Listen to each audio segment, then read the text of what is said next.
ಈಗ ನಾನು ಎಲ್ಲಿದಂದ್ರೆ Gadag guys, ಗದಗಿಂದ 5 kilometre ದೂರದಲ್ಲಿ ಬೆಟ್ಟಗೆರೆ ಅನ್ನೋ ಒಂದು ಜಾಗದಲ್ಲಿ ಸಾಗರ್ ಮುಂಡಿ ಹೋಟೆಲ್ ಅನ್ನೋ ಒಂದು ಜಾಗಕ್ಕೆ ಬಂದಿದ್ದೀನಿ. ಫಸ್ಟ್ ಆಫ್ ಆಲ್ ಮುಂಡಿ ಅಂದ್ರೆ ಏನ್ ಸರ್? ಮುಂಡಿ ಅಂದ್ರೆ ಈ ಮಟನ್ ಇಂದ ತಲೆ ಮಾಂಸ, ತಲೆ ಮಟನ್ಗೆ ನಮ್ ಕಡೆಗೆ ಮುಂಡಿ ಅಂತ ಕರೀತಾರೆ. ಓಕೆ, ಅದಕ್ಕೆ ಏನ್ ಸ್ಪೆಷಲ್ ನಿಮ್ಮಲ್ಲಿ ಸಾಗರ್ ಮುಂಡಿ ಹೋಟೆಲ್ ಅಲ್ಲಿ ಏನ್ ಸ್ಪೆಷಲ್? ನಮ್ಮಲ್ಲಿ ಸ್ಪೆಷಲ್ ಐಟಮ್ಸ್ ಅಂದ್ರೆ ಬೇಜಾ ಫ್ರೈ ಅಂದ್ರೆ ಮಿದುಳು ಬ್ರೈನ್ ಫ್ರೈ, ಓಕೆ, ಆಮೇಲೆ ತಲೆ ಮಾಂಸ ಫ್ರೈ ಅಂದ್ರೆ ನಾವು ಮುಂಡಿ ಫ್ರೈ ಅಂತ ಕರಿತೀವಿ. ಓಕೆ, ಬೋಟಿ ಫ್ರೈ ಅಂದ್ರೆ ಅದು ಮಟನ್ ಇಂದ ಇನ್ಸ್ಟಂಟ್ ಹೊಟ್ಟೆಗಿಂದ ಇರ್ತಲ್ಲ, ಓಕೆ, ಮುಂಡಿ ಫ್ರೈ. ನಂತರ mutton dry, chicken dry, keema balls dry, okay, ಇವೆಲ್ಲ ಐಟಮ್ ನಮ್ಮ ಹತ್ರ ಸ್ಪೆಷಲ್ ಐಟಮ್. Super super.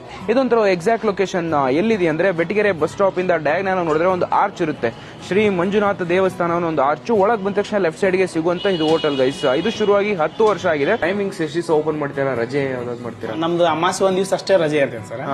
ಆಮೇಲೆ ಡೈಲಿ 12:30ಗೆ ಓಪನ್ ಮಾಡ್ತೀವಿ. ಬೆಳಿಗ್ಗೆ 4 o'clock ಕ್ಲೋಸ್ ಮಾಡ್ತೀವಿ. 4 ಗಂಟೆ ಕ್ಲೋಸ್ ಮಾಡ್ತೀವಿ. ಓಕೆ, ಆ ನಂತರ ಮತ್ತೆ ಸಾಯಂಕಾಲ 7 ಗಂಟೆಗೆ, ತಿರ್ಗಾ 7 ಗಂಟೆಯಿಂದ 7 ಗಂಟೆಯಿಂದ 10 o'clock ತನಕ ಇರುತ್ತೆ.